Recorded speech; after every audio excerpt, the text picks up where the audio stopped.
Shell. Emo girl. Skal dere lykke til jobb? Emo girl. Litt flere. Emo girl. Her da.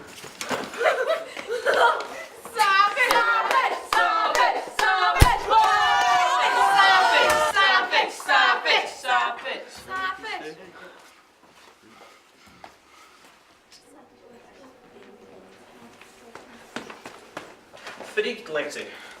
Jay? Vil du kurskurere? Definitely. Has you all right? Carson narration. Har du snakk amfishin coffee? Prøv med her.